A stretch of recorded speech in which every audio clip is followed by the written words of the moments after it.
We at FilmSnobbery were sad to hear of the passing of Roger Ebert today. Roger was always a voice for independent film throughout his career, whether at the movies, at the Chicago Sun-Times, or at a film festival. Mr. Ebert was not one to pull punches with his reviews, but always remained accessible to fans and filmmakers. Other film critics have passed on in the last several years, but Mr. Ebert's passing marks an end of an era, not just for moviegoers, but for fellow film critics as well. He will be missed, but not forgotten.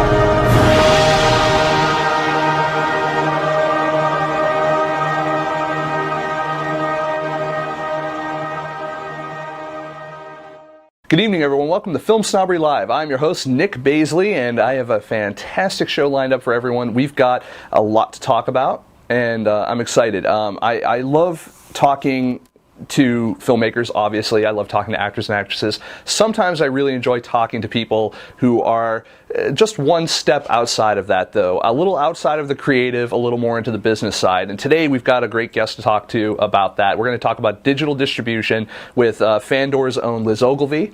And I'm really looking forward to having a chat with her.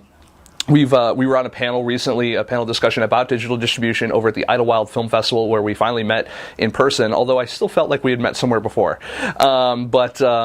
It was really great to connect there, and then, it's great now to be able to have her on the show. If you guys aren't familiar with what she does, she is over at Fandor. Fandor is this great kind of digital distribution platform, digital streaming platform for independent films. They've got a ton of great films on there in all sorts of genres, not just horror, not just action adventure or sci-fi or whatever, but they have everything you could possibly want from the top on down, even silent movies, even foreign films. They've just got a great library, so definitely check them out over at fandor.com. I'm excited to be back again. We got another week here. We're at the Hot Pixel post-production offices here in Universal City. I always wanted to give them a nice little plug and thank them for letting us be here every week, because that's a big deal out here. Finding space, carving your own little niche of space here in LA is always tough, and they were always nice enough to step it up and give us their color timing bay to be able to shoot in. So I get to sit right where they color time films by the Coen brothers. Can't go wrong with that. Kevin Smith. Come on, how indie can you get? It's good. Well, I guess they're not really indie anymore, but still, you know what I mean. But anyway, so again, fantastic show for you. We're going to talk with Liz Ogilvie in a couple seconds. We also have some other stuff going on later in the show. We did an interview earlier today, as a matter of fact, with the founder of the Collaboration Filmmakers Challenge. His name is Joe Gressis, and we're going to actually show you a clip from that interview a little bit later on. And but you guys, when you're done, you guys can go and see the full interview later on tonight. I haven't had a chance to post it yet or finish editing, so bear with me. You guys can go and see it later tonight over at youtube.com/filmsnobbery. But that said, we have a great example of a movie that you could find at Fandor. It's actually going to be playing simultaneously over at Ebert Fest and on Fandor. It's going to be fun. It's called Kumari, and we're going to show you a trailer for that now, and when we come back, it's all business, digital distribution business with Liz Ogilvie. So stick around, and we'll see you in a moment. So many of us look to the wisdom of the East to solve our problems in the West. Growing up in America, I too had a lot of questions. And I met a lot of religious leaders who claimed to have the answers. But were these gurus real, or just full of it? To find out, I decided to impersonate a spiritual leader and build my own following. That's how I became Kumare. Hello.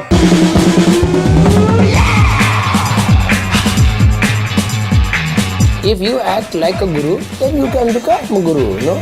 Then you come like this. I have a guru. It's really wild. Begin to feel the blue light. I feel myself getting warmer than normal. I'm sure that's your energy. I have always wanted to connect with a true authentic person from India. I have intense feelings about the whole planet. The purity, the honesty, there's nothing phony about it. You don't know if I am good, I am bad. You don't know that. I just can't believe that you would come and spend this much time with individuals. Just what you're doing right here, by coming here and helping others, the most important thing you can do. I will tell my kids, my grandkids, about this wonderful person that came into my life and changed me. I am the biggest faker that I know. I fake so much, I forget who I was before.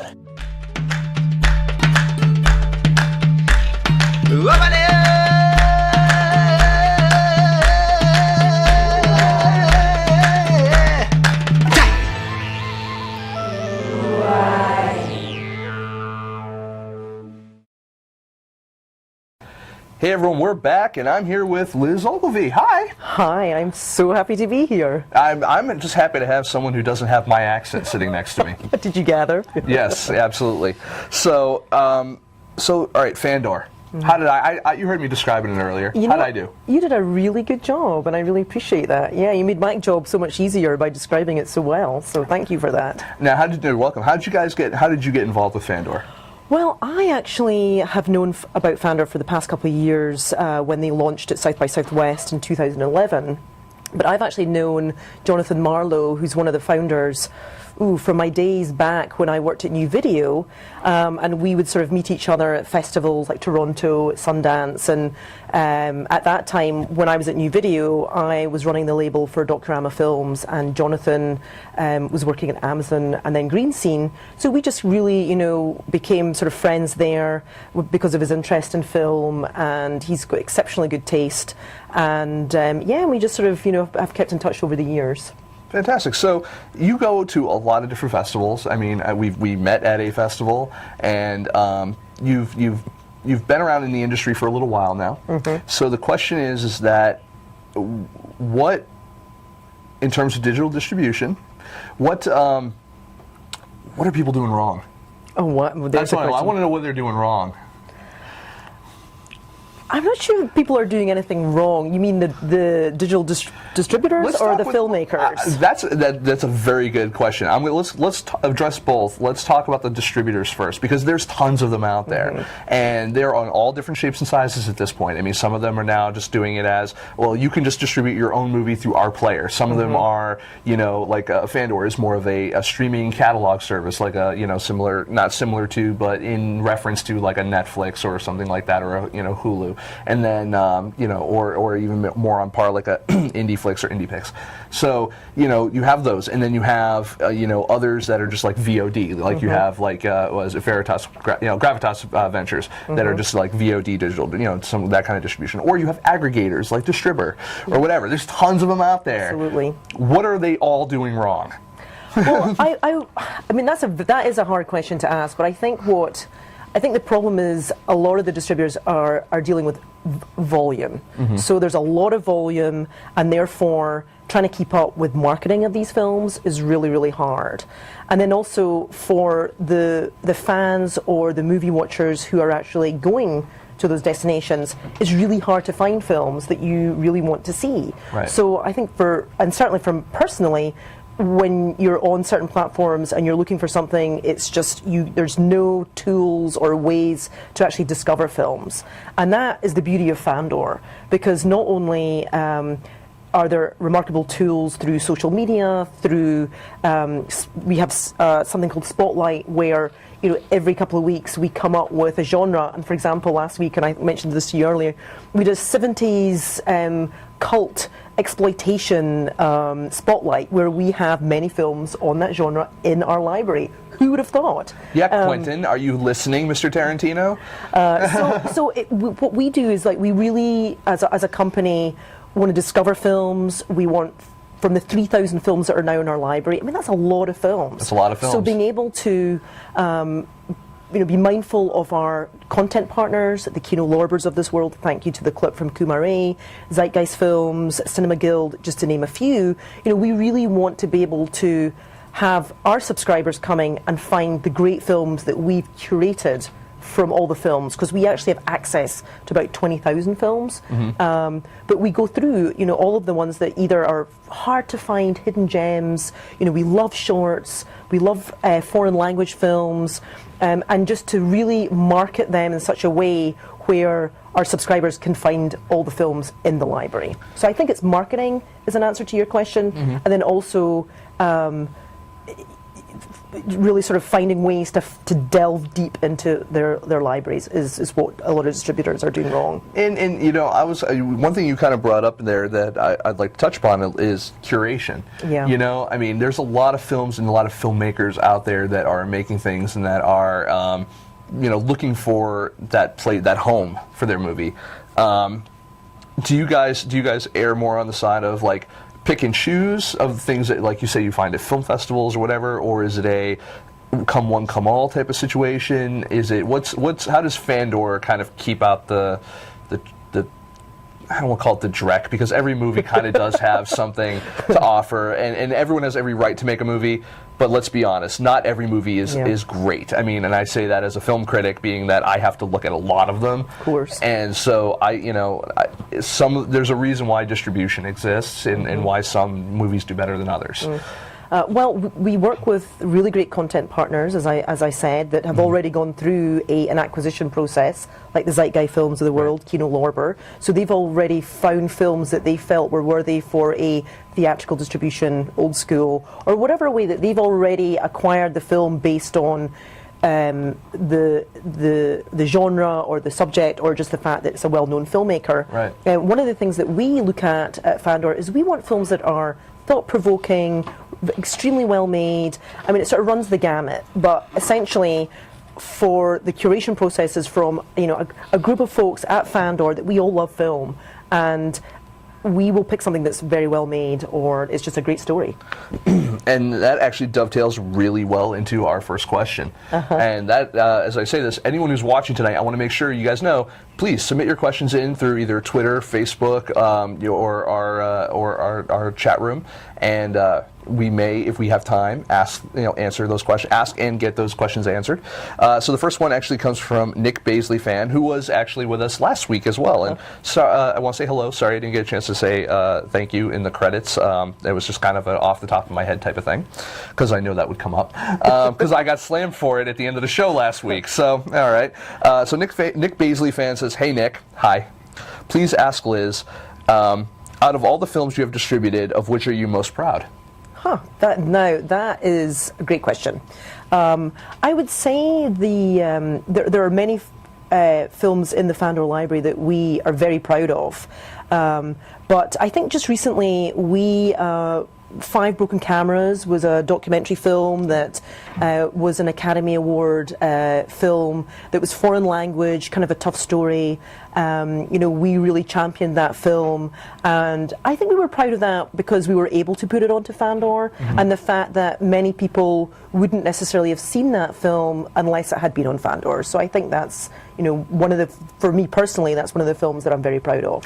One of the things we were talking about before about Fandor was that it has, in terms of its subscribers, has a very high retention rate. What do you attribute that to?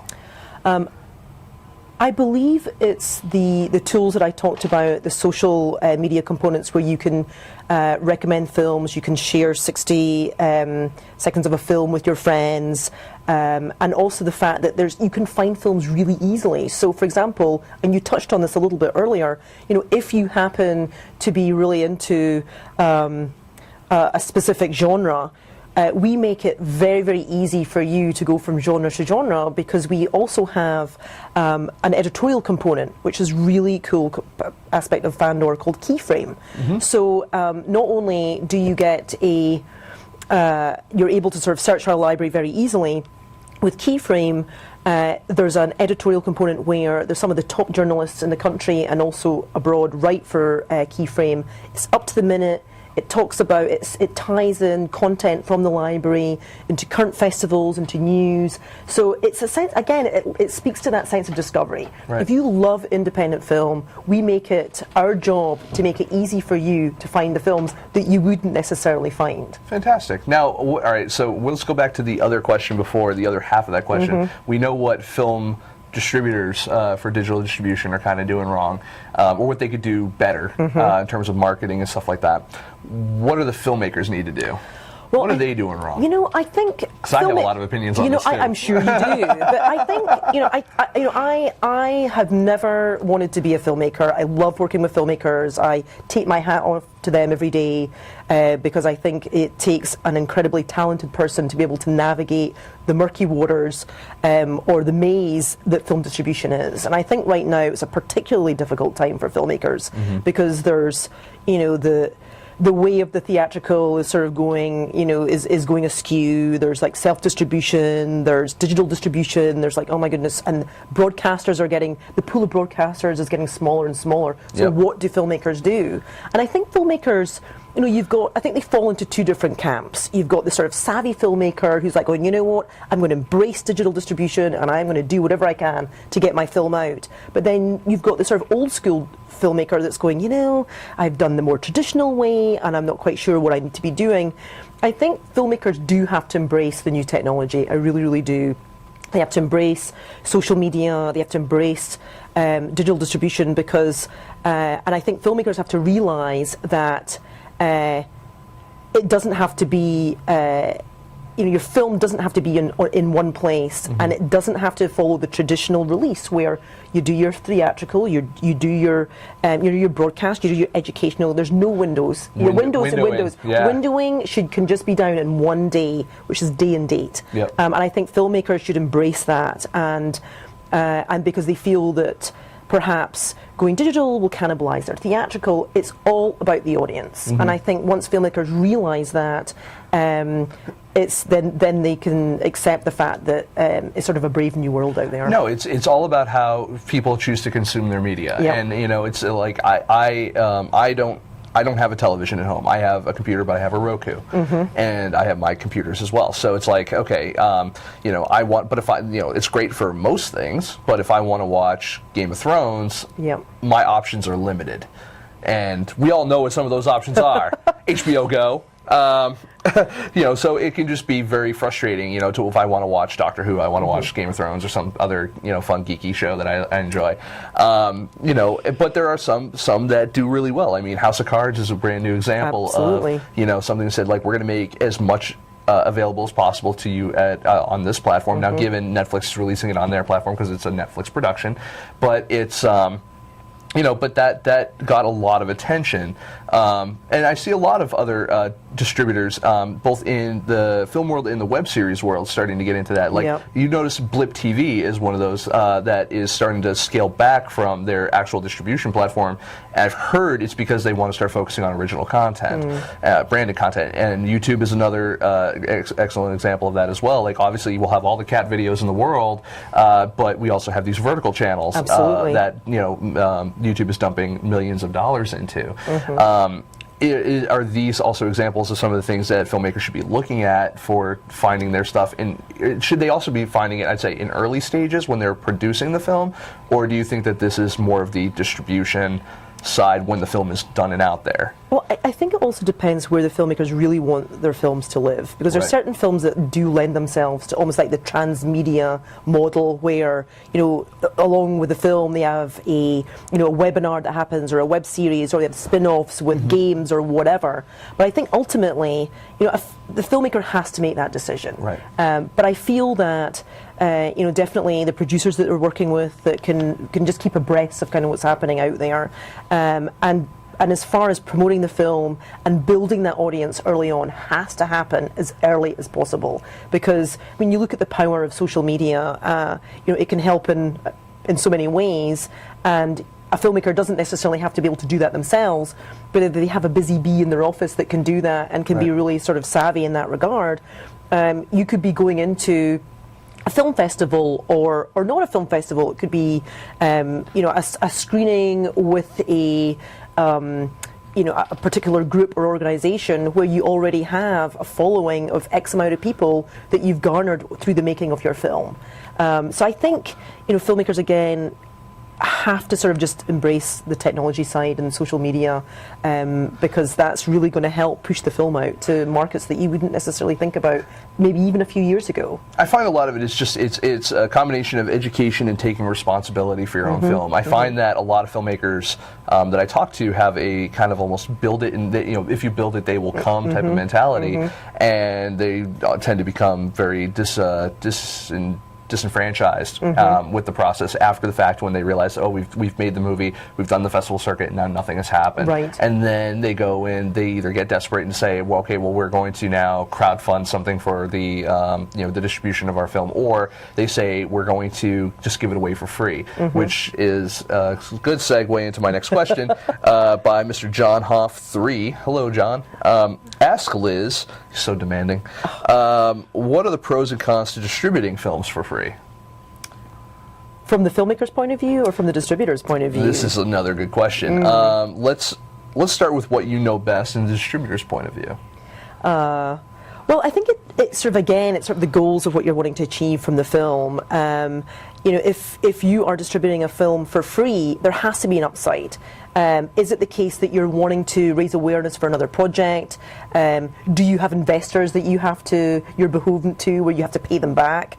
I think again, it just depends. What's the ultimate goal? Are you showing the film for free over a period of time? Are you using that to influence something else or to leverage something else in relation to the film? So I think before you start giving it away, you have to think about why you would do that. So I think that's one thing. And I think, certainly from a distributor's point of view, we don't give things away for free. We just don't. But from a filmmaker's point of view, I think filmmakers have done that because they see that it's, let's do this and then, see what happens. Maybe it might be to generate some buzz and awareness or whatever other reason it might be. But I think you really need to think about the reason of why you're doing that. See, I mean, I know there are case studies out there that are, there are examples rather out there of people who've done that for free and have distributed their movies for free and have been successful to a point in doing so. My only concern is that is the devaluation of a genre, indie film in this case, not necessarily a genre like horror or whatever, but indie film in general, like it just being devalued to the point where it's like, well, if everyone's giving away for free, why would I pay a service like Fandor or Netflix even or any other service with what people are just giving away for free out of desperation? So I feel that like it almost brings down everyone else. But and not only that, I mean, you spent money, you spent time, man hours, woman hours, whatever, making these films. Like, why would you just put it out there for free? Unless, again, that is part of the plan of just we are making something to share, maybe to bring attention to something else we're going to do later on or whatever. Absolutely. We have another question from Jake Stetler. How does Fandor distinguish itself from other digital online services? Well, we're a subscription base, so it's $10 a month. It's a curated service, so we are actually mining a vast pool of about 20,000 films, where we then find films that we feel are the sort of creme de la creme of the libraries that we're looking at. And again, we have certain aspects of Fandor where you can absolutely drill into our library in a really great way. So I'm not sure that answered your question, but really it's the ways of finding the films in our library that makes us vastly superior to whoever else is out there. It's kind of one of those things where like you have to see it, and I'm sure you guys have a free trial. Oh, we absolutely do. See, I knew that. So go to www.fandor.com. We definitely have a free trial, and you can check it out. Yeah, and I've checked out Fandor. I actually really enjoy them as a streaming service. I think that I like your player. It's a nice player. I haven't tried any of the new social stuff yet. I want to try that out. Well, funnily enough, that was a good segue to, we just launched... You would think we planned all this out ahead of time, right? All. No. But we did actually. We had our engineers and tech team, who are just amazing in San Francisco, have been busy bees. I've used this the second time I've used that, but they are, there's 3 new social features that are on Fandor, where you can recommend films, you can vote for films, and there's also sort of a tracker. But one of the things that we're constantly evolving, because one of the things that we're finding is as the library grows larger, our subscription base grows larger, we have to be aware of what our fans or our consumers, our customers like, because and constantly adding new bells and whistles, I suppose, to the platform, because we have to do that, because you have to be able to find these great films. Sure. How do you bring attention to any one particular film when you have a vast catalog? And I know that's a question for almost any digital distributor, is that once you get to the point where your catalog is more than just, say, a few hundred, and they all start, I mean, it's like Twitter followers. I mean, when we started out, it was so easy for us to have one-to-one conversations with so many people. Now it's like we're at almost 25,000 followers, and it's like, I can't even look at my general feed anymore. Sure. I can only look at the stuff that's coming in directly to me, because everything else is just, if I did that, I would just, like the minute I see it, it's gone. So it's just so hard to see that many people. So I can imagine a distribution service that may have a handful of people but has thousands of titles. It'd be difficult to give attention to any one or two or group of filmmakers. How do you guys bring that audience to the filmmaker? Well, we have every couple of weeks we have something called Spotlight, where we do this by genre. We pull films out. We also have specific film festival pages, but we also have new films added. We also have we have certain ways of segmenting films out, or the most popular, depending on how people are viewing it. But invariably, when we have a newsletter that we'll send out regular on a weekly basis, where we'll draw attention to new films that are in the library that need to have attention drawn to them. But then also, you showed the trailer of Kumare earlier that we're showing at Ebert Fest, or it's being shown at Ebert Fest in a couple of weeks. We're going to be doing a lot of social media around the film, just sort of drawing people's attention to the fact that you can't go to Ebert Fest, but you will be able to see the film on Fandor at the same time as the film's actually showing there. Which is actually, and thank you for that the lovely words that you said about Roger Ebert, because he's a really kind, and I was a kind friend to Fandor back in the day. So it's a sad day. I grew up with Roger, Siskel and Ebert at the movies and stuff like that. As a kid, my way of choosing movies to see was with whatever he gave a thumbs down to. If he and Siskel liked it, I wouldn't go see it. And it just happened to be my movie taste at the time. And obviously, as I've grown older and a little bit more conscious of what I watch, especially now as a film critic as well, I get it. I get that, there are criteria. I miss watching movies for fun. Yeah, I do. Roger was the one big regret I have is I never got a chance to meet him in person as a film critic. And I wouldn't even go as far as to say peer, but I would say as a film critic. That was unfortunate, but.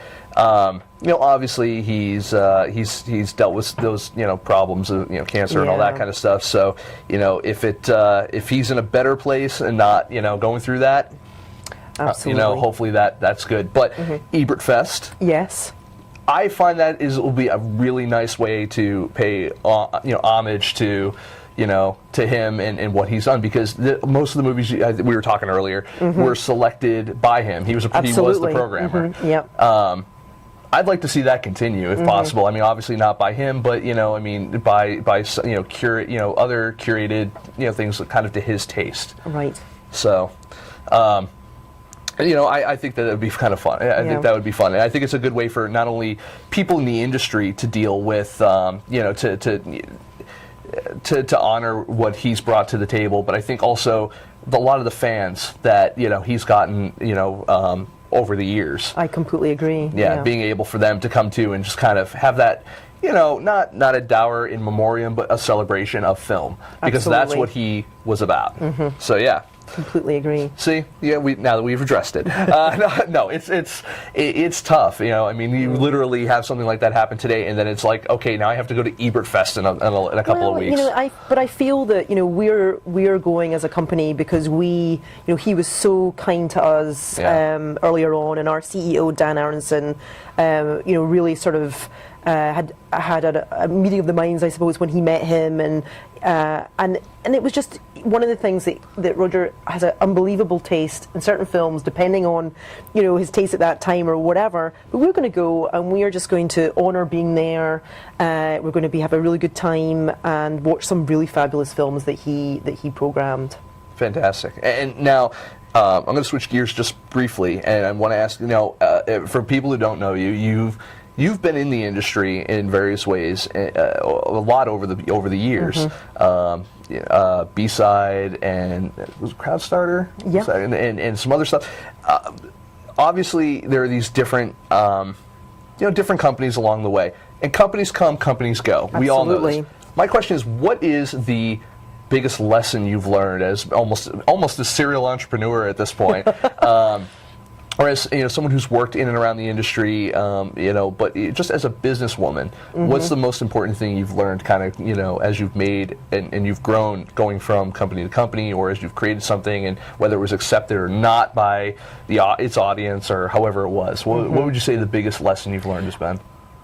The biggest lesson for me certainly is just having that collaboration with filmmakers. Because I always find that filmmakers know their work intimately, and they are an unbelievable resource. So from a distributor's point of view, being able to work really closely with filmmakers has probably been one of the best experiences I've had in my career, whether it was when I was at New Video, and I used to run Docurama Films, or at B-Side, is just, you know, really going into a distribution campaign with a filmmaker who is you know, realizing that they have all this wealth of knowledge, and to be able to sort of leverage that from a distributor's point of view was certainly some of the best experiences I've had. One of the other things that I feel that, and certainly as my career sort of progressed, is I love this idea of technology in film. I feel that there's so much going on right now, and I think it's a really exciting time. So as much as filmmakers are going, oh my goodness, what am I going to do about my film? How am I going to get this picked up? How am I going to get out there? I just feel that there's some ways that filmmakers, you know, we're in this sort of brave new world where there's all these really cool things that are happening, and that excites me, and that's why I love the idea of, you know, working with a digital distribution company, one such as Fandor, that just love film as much as I do, and that sometimes can be, you know, a little bit of a tricky thing when you're working with distributors that call film product and not film, and the fact that they're constantly wanting to make the service so much better. No, and you know what though, the upside to that is that whether they regard film as a product or a commodity, the idea is that they want to make money, and that eventually helps the filmmakers make money. Absolutely. And they want to reach the widest audience possible for, say, a subscription service like Fandor. I mean, they want to reach the widest audience possible, which hopefully, you know, ups the discovery level of many of the films that are in the catalog. So, absolutely. You know, there are upsides to corporate America in this particular instance. So, but I want to thank you for coming on the show, and it's great to have you on. And is there anything else? I want to make sure everyone knows where they can find everything else. So obviously, Fandor.com, free trial. Yes, absolutely. Do it. Freebie. Who doesn't love free? I wish I had a coupon code, but free. There's no coupon. So that, and you can follow you on at Liz Ogilvie on Twitter. Yes, absolutely. Actually, my Twitter is actually under Crowdstarter. That used to be my old company, but you can find me there. But definitely go to Fandor's Facebook page. You know, sign up to us, follow us on Twitter, and definitely check us out. And we'd love to have you. And I have to thank you, Nick, for having me. It's been a pleasure as always. Thank you. And I'm sure I'll see you at the festivals. So you're going to be at Eberfest. Where else are you going to be? Next week I'm going to the Sarasota Film Festival. Then we'll be at Ebert Fest, and then Jonathan Marlowe will be at the Independent Boston Film Festival. Oh yeah, IFFB. Yeah, which we love. And then off to Cannes. Off to Cannes. Jealous. Just for that, I'm ending the interview. All right, everyone. We'll be right back where you have more show for you, and stick around.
And we're back, everyone. That was a fantastic interview, wasn't it? Liz Ogilvie, everyone. If we had a studio audience, they would be applauding right now. That's how that works. It's good. I miss that aspect of the show sometimes, having people around. I have people, but they're busy. So we did it. I was lucky enough earlier today to do an interview, and it's always great because, well, I need content for the show. So it's always nice doing interviews. With people. It's even better when I get to share them with you. So we actually have did a really good interview earlier today for the Collaboration Filmmakers Challenge. I had to make sure I was saying that right. The interview was with a man. He's the founder of the Collaboration Filmmakers Challenge. His name is Joe Gressis. We had a lot to talk about. We're going to show you just a snippet of it right now. When we come back, we'll be kind of wrapping up a little bit, but I want you guys to see this first. When we're later on tonight or tomorrow, you'll see the full interview over at youtube.com/filmsnobbery. I get that a little confused. Along with the archive of this episode. So when we get right back, we'll wrap up. Until then, I forgot where I was. Stick around. We'll be right back. Watch this interview. It's awesome. It's me not being as stuttery. Go. This is Nick Basley from FilmSnobbery, and I'm here with Joe Gressis, head of the Collaboration Filmmakers Challenge. Yes. Yes. Tell us a little bit about that. Thank you for having me. I'm definitely happy to have you. Oh, good. Well, the Collaboration Filmmakers Challenge is an idea to get people to work together and, form relationships and kind of like move forward in Hollywood. Because, Hollywood is the entertainment industry is very much a relationship-based kind of thing. So the idea was, what a better way to have people kind of expand their circles and actually have them work together. So the idea of the Collaboration Filmmakers Challenge is that over the course of 2 weeks, you make a film and you help someone else make a film. Like that's one of the requirements. So, and you can help many people if you'd like. And through this process, we've definitely seen, because this is the second year of it, we've seen really good working relationships develop, and hopefully things that will continue on well into the future. What about in terms of like diversity, people that enter in terms of not just black, white, Asian, that kind of stuff, but also like female, male, gay, straight, whatever. Does a variety or a real like big group of people apply for this, and do you try to pair people up who are maybe even somewhat, they might have like really good strengths but maybe are unlikely? That's a really interesting way to look at it. I mean, yeah, we had a really great cross-section last year. Students, people who are industry professionals, all kinds of stuff. Our focus is not so much on experience of people, because a lot of times that's hard to judge. It's like, people might have a very similar background, even if they're like, if they're exact same like suburbs of Ohio or whatever, that would make them very much more similar, even if they're like one's black and one's white, than being like one from New York and one from the rural part of Kansas or something like that. That's much more of a difference in my opinion, generally speaking. We, I think, put more of a focus on like industry experience. Like we kind of feel like what we want to do is like pair some people with more industry experience with some with less. In general, that's like a way that we go. Or, but we do try to keep whatever notes people have put in their application, we try to keep that in mind. But we try to like make sure that everyone's got like a strong team member to go with them.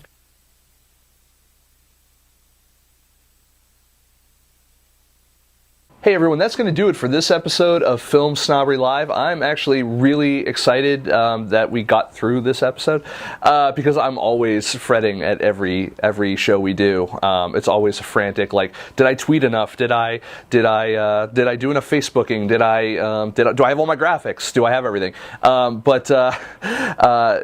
Again, to say if you want to view that full interview, you can go to youtube.com/filmsnobbery. You can find us every week on Twitter, twitter.com/filmsnobbery, facebook.com/filmsnobbery, or just in general, filmsnobbery.com. Be sure to sign up for our newsletter. We just put out a new one the other day, and we highlighted some of our new writers. We also highlighted a new film panel that we're going to be doing at the end of the month with Hot Pixel Post-Production. I'm really excited about it. It's about the composer-director relationship. We're going to have some great people on that panel. We have more information to come, as well as ticket availability. It will be at the Downtown Independent, which is awesome. I know where that is. If you don't know where that is, it's 251 South Main Street in downtown Los Angeles. Check it out sometime. Even if you don't go there for a panel or something, they've got tons of free cool stuff, like free stand-up comedy on Tuesday nights, and they occasionally have some other cool free events. There's film festivals there all the time. There's also just great indie movies. Obviously, I want to say thank you to some of our sponsors that we also have. I want to say thank you to Sony, Creative Digital, their Sony Vegas software, Sony Vegas Pro. I felt like I was cheating on you today. I had to edit this interview really quick, and I had to edit in Final Cut. And can I tell you something? I hated it. Hated every freaking minute of it. I had to get someone to help me. I felt like I was a frittata. I felt sub frittata. I was just I couldn't do it. I looked at Final Cut and I was like, "You're a Mac. I'm a PC. We're not going to get along." But that said, Sony Vegas Pro 12, which is their new one. It's cheap, it's cool, it works on PC, 64-bit operating systems only. I've learned that one the hard way, but it's my fault for not being technologically upgraded. Sony. There you go. It's cool. What else do we have? We have the Geeky Awards as well. I know I'm always forgetting. The submissions are still open to the end of the month on the Geeky Awards. It's the end of the month, right? Yes? Okay. Till April 30th. All right, it's right there. Submissions, we have an extended deadline for the submissions to the Geeky Awards. It's April 30th. And having just been to WonderCon, let me tell you something. I am my geek meter is topped off. I'm good now until Comic-Con. Tons of great cosplay, tons of great comic book vendors, tons of toys and collectibles. I found something I've been looking for years, cheap, and I still couldn't afford it, but it was cheaper than what I expected. It was Voltron. You can't go wrong with Voltron. I love my childhood. I miss it. I wish I had more of it. But just great stuff. Great artists. Fantastic. About 1 million people walking around looking like Doctor Who, and people from other video games like Mass Effect, which was cool. One of them turned out to actually be the character model from Mass Effect who does the voice and everything. I thought that was cool. But, crafters, everything. And all those people that were in there, pretty much all of them, could submit to the Geeky Awards. Because it's for geeks. It's the Oscars for geeks. So go over to thegeekyawards.com, sign up, and enter your project today. It could be any, believe me, we have over 100 categories. There's a category in there for you. You and your little sub-deviant geeky thing. It's in there. So check it out, thegeekyawards.com. And I can't think of anything else aside from saying thank you again. What do we have? Who's next week? Next week? Oh my God.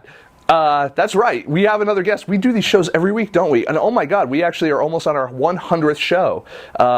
And in 2 weeks, we have our 100th show. I'm really excited. But for next week, we have a filmmaker. He's a short filmmaker. I saw this movie. He made a movie called Far. And I saw this movie at Dances with Films last year. And I've seen him since. Fantastic filmmaker, really talented guy. His name's Brian Crew. Look at him there. He's handsome. All right. So we're going to have him on the show. And he's a fellow Baldy. And we're going to have him on the show, and we're going to chat about filmmaking, specifically probably short filmmaking, about film festivals. We're going to talk to him because that freaking little short film is the short film that could. It has been to so many festivals and has won so many awards. I'm really excited to talk about it, and not only just because I'm quoted on the poster. So, Brian Crew next week, and am I forgetting anything else? And no, there's no. I know. I'm aware. There's no outro. There's the outro is me saying, everyone, have a good night. We'll see you next Thursday, 7 p.m. Pacific Standard Time here at FilmSnobberyLive.com. Have a good night.